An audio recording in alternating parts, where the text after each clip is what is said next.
Welcome to health tips. ನೀವು ರಾತ್ರಿ ಸಮಯದಲ್ಲಿ ಉತ್ತಮ ನಿದ್ರೆ ಮಾಡಬೇಕಾ? ಹಾಗಾದರೆ ಈ ಟಿಪ್ಸ್ ಫಾಲೋ ಮಾಡಿ. ಆ ಟಿಪ್ಸ್ ಯಾವುವು ಅಂತ ನೋಡಬೇಕಾದ್ರೆ ಈ ವಿಡಿಯೋನ ಎಂಡ್ವರೆಗೂ ಸ್ಕಿಪ್ ಮಾಡದೆ ನೋಡಿ. ಹಾಗೆ ಸಬ್ಸ್ಕ್ರೈಬ್ ಆಗಿ ಪಕ್ಕದಲ್ಲಿರೋ ಬೆಲ್ ಬಟನ್ ಒತ್ತಿದರೆ ನಾವು ಮಾಡೋ ವಿಡಿಯೋ ನೋಟಿಫಿಕೇಶನ್ ಮೊದಲು ಬಂದು ನಿಮಗೆ ತಲುಪ್ತವೆ ಅಂತ ಹೇಳ್ತಾ, ಹಾಗಾದರೆ ಬನ್ನಿ ಫ್ರೆಂಡ್ಸ್, ಏನು ಆ ಟಿಪ್ಸ್ ನೋಡೋಣ. How to sleep after sleepless night. ಕೆಲವರು ಮಧ್ಯರಾತ್ರಿ ಸಮಯದಲ್ಲಿ ಎಚ್ಚರಗೊಳ್ಳುತ್ತಾರೆ. ಬಳಿಕ ಅವರು ಎಷ್ಟೇ ಪ್ರಯತ್ನಿಸಿದರೂ ನಿದ್ರೆ ಮಾಡಲು ತುಂಬ ತೊಂದರೆ ಆಗುತ್ತದೆ. ಇದರಿಂದ ಅವರು ಒತ್ತಡ, ಕಿರಿಕಿರಿ ಸೇರಿದಂತೆ ನಿದ್ರಾಹೀನತೆ ಸಮಸ್ಯೆಯಿಂದ ಬಳಲುತ್ತಾರೆ.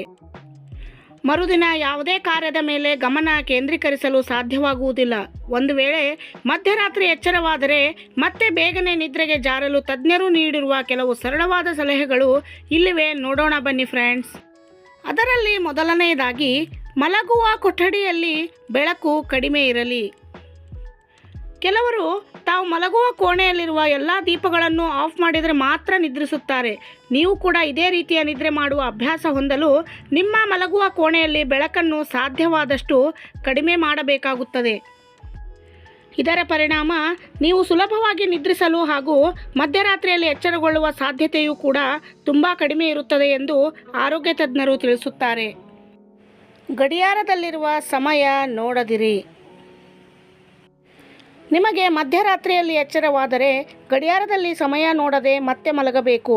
ನೀವು ಆಗಾಗ ಗಡಿಯಾರದಲ್ಲಿನ ಸಮಯ ನೋಡುತ್ತಾ ಇದ್ದರೆ ಒತ್ತಡಕ್ಕೆ ಒಳಗಾಗುವ ಸಾಧ್ಯತೆ ಇರುತ್ತದೆ.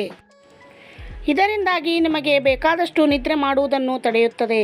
ಯಾವುದೇ ಆಲೋಚನೆಗಳಿಲ್ಲದೆ ನಿಮ್ಮ ಕಣ್ಣುಗಳನ್ನು ಮುಚ್ಚಿ ಶಾಂತಿಯುತವಾಗಿ ನಿದ್ರೆ ಮಾಡಲು ಪ್ರಯತ್ನಿಸಬೇಕು ಎಂದು ತಜ್ಞರು ಹೇಳುತ್ತಾರೆ. ನಿಮಗಿಷ್ಟವಾದ ಅಭ್ಯಾಸದಲ್ಲಿ ತೊಡಗಿ.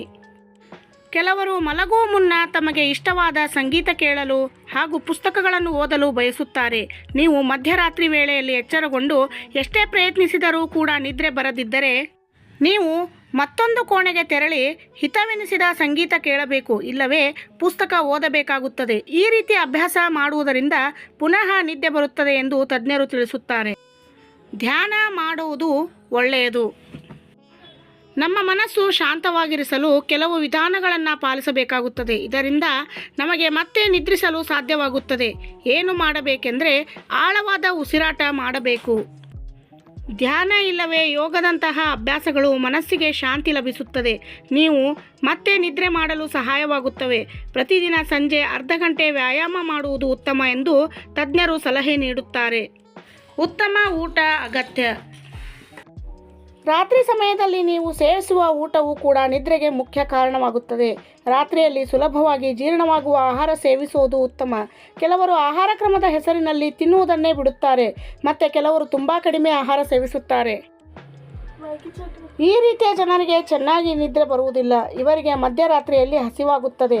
ಇದರಿಂದ ಮರುದಿನ ಸುಸ್ತಾದಂತೆ ಕಾಣಿಸುತ್ತಾರೆ. ರಾತ್ರಿ ಮಲಗುವ ಮೊದಲು ಉತ್ತಮ ಊಟ ಮಾಡಬೇಕಾಗುತ್ತದೆ ಎಂದು ತಜ್ಞರು ಸಲಹೆ ನೀಡುತ್ತಾರೆ. ಹಗಲಿನಲ್ಲಿ ಗಂಟೆಗಟ್ಟಲೆ ನಿದ್ರಿಸಬೇಡಿ. ಕೆಲವರು ಮನೆಯಲ್ಲಿಯೇ ಇರುವುದರಿಂದ ಮಧ್ಯಾಹ್ನ ಊಟದ ನಂತರ 2 ರಿಂದ 3 ಗಂಟೆಗಳವರೆಗೆ ಆರಾಮವಾಗಿ ಮಲಗುತ್ತಾರೆ. ಮಧ್ಯಾಹ್ನ ಆರಾಮವಾಗಿ ಮಲಗಿದರೆ ರಾತ್ರಿ ನಿದ್ದೆ ಬರುವುದಿಲ್ಲ. ಹಗಲಿನಲ್ಲಿ ಗಂಟೆಗಟ್ಟಲೆ ನಿದ್ರಿಸುವುದು ಒಳ್ಳೆಯದಲ್ಲ. ನಿಮಗೆ ನಿದ್ದೆ ಮಾಡಬೇಕೆಂದು ಅನಿಸಿದರೆ 1/4 ಗಂಟೆ ಇಲ್ಲವೇ ಅರ್ಧ ಗಂಟೆ ನಿದ್ರೆ ಮಾಡುವುದು ಉತ್ತಮ ಎಂದು ತಜ್ಞರು ತಿಳಿಸುತ್ತಾರೆ. ಈ ಸಿನಿಮಾಗಳನ್ನು ನೋಡಬೇಡಿ. ಕೆಲವು ಜನರು ಹಾರರ್ ಸಿನಿಮಾಗಳನ್ನು ನೋಡುವುದರಲ್ಲಿ ಹೆಚ್ಚು ಆಸಕ್ತಿ ಹೊಂದಿರುತ್ತಾರೆ. ನೀವು ಈ ಸಿನಿಮಾಗಳನ್ನು ನೋಡುವಾಗ ಖುಷಿ ಅನಿಸುತ್ತದೆ. ನಂತರ ಮಲಗಲು ಹೋದಾಗ ಆ ಚಿತ್ರದಲ್ಲಿನ ಕೆಲವು ಭಯಾನಕ ದೃಶ್ಯಗಳು ನಿಮ್ಮ ನೆನಪಿಗೆ ಬರುತ್ತವೆ. ಆಗ ಸರಿಯಾಗಿ ನಿದ್ರೆ ಬರುವುದಿಲ್ಲ. ಹಾಗಾಗಿ ಮಲಗುವ ಮುನ್ನ ಈ ರೀತಿಯ ಸಿನಿಮಾಗಳನ್ನು ಸಾಧ್ಯವಾದಷ್ಟು ನೋಡುವುದನ್ನು ತಪ್ಪಿಸುವುದು ಒಳ್ಳೆಯದು. ನಿಮಗೆ ಸಿನಿಮಾ ನೋಡುವ ಮನಸ್ಸಾದರೆ ಮನಸ್ಸಿಗೆ ಶಾಂತಿ ಹಾಗೂ ಸಂತೋಷ ದೊರೆಯುವಂತಹ ಚಲನಚಿತ್ರಗಳನ್ನು ನೋಡುವುದು ಒಳ್ಳೆಯದು ಎಂದು ತಜ್ಞರು ಸಲಹೆ ನೀಡುತ್ತಾರೆ. ಮಧ್ಯರಾತ್ರಿಯಲ್ಲಿ ಎಚ್ಚರಗೊಳ್ಳುವುದು ಹಾಗೂ ಮತ್ತೆ ನಿದ್ರೆ ಮಾಡಲು ಸಾಧ್ಯವಾಗದಿರುವಂತಹ ಸಮಸ್ಯೆ ನಿರಂತರವಾಗಿ ಕಂಡುಬಂದರೆ ಹೆಚ್ಚು ಚಿಂತಿಸಬೇಡಿ. ತಡ ಮಾಡದೆ ವೈದ್ಯರನ್ನು ಸಂಪರ್ಕಿಸಿ. ವೈದ್ಯರು ನಿಮ್ಮ ನಿದ್ರಾಹೀನತೆಯ ನಿಜವಾದ ಕಾರಣವನ್ನು ಪರೀಕ್ಷಿಸುತ್ತಾರೆ. ನಿಮ್ಮ ಸಮಸ್ಯೆಯ ಆಧಾರದ ಮೇಲೆ ಸೂಕ್ತ ಚಿಕಿತ್ಸೆ ನೀಡುತ್ತಾರೆ ಎಂದು ತಜ್ಞರು ವಿವರಿಸುತ್ತಾರೆ. ನೋಡಿದ್ರಲ್ಲ ಸ್ನೇಹಿತರೆ, ನಿದ್ರೆ ಬರದಿರುವ ಕಾರಣಗಳು ಹಾಗೂ ಈ ಕಾರಣ ನೋಡಿದ್ರಲ್ಲ ಫ್ರೆಂಡ್ಸ್, ನಿದ್ರಾಹೀನತೆಗೆ ಕಾರಣಗಳು ಮತ್ತು ಈ ಕಾರಣಗಳನ್ನು ಬಗೆಹರಿಸಿ ಹೇಗೆ ಸುಲಭವಾಗಿ ಅಂದರೆ ನಾವು ನಿದ್ದೆಗೆ ಜಾರಬಹುದು ಎನ್ನುವ ಮಾಹಿತಿ ನಿಮಗೆಲ್ಲರಿಗೂ ಇಷ್ಟ ಆಯಿತು ಅಂತ ಭಾವಿಸ್ತೀನಿ. ಇಷ್ಟ ಆಗಿದ್ರೆ ಒಂದು ಲೈಕ್ ಕೊಡೋದ್ರ ಮೂಲಕ ಸಬ್ಸ್ಕ್ರೈಬ್ ಆಗಿ ಪಕ್ಕದಲ್ಲಿರೋ ಬೆಲ್ ಬಟನ್ ಒತ್ತಿದ್ರೆ ನಾವು ಮಾಡೋ ವಿಡಿಯೋ ನೋಟಿಫಿಕೇಶನ್ ಮೊದಲು ಬಂದು ನಿಮಗೆ ತಲುಪ್ತವೆ ಅಂತ ಹೇಳ್ತಾ, ಮತ್ತೆ ಇಂತಹ ಇನ್ನೂ ಹೆಚ್ಚು ಹೆಲ್ತ್ ಟಿಪ್ಸ್ಗಳನ್ನು ನಿಮ್ಮ ಮುಂದೆ ತರೋದಕ್ಕೆ ಪ್ರಯತ್ನ ಮಾಡ್ತೀನಿ ಫ್ರೆಂಡ್ಸ್. ಅಲ್ಲಿವರೆಗೂ ಥ್ಯಾಂಕ್ಸ್ ಫಾರ್ ವಾಚಿಂಗ್.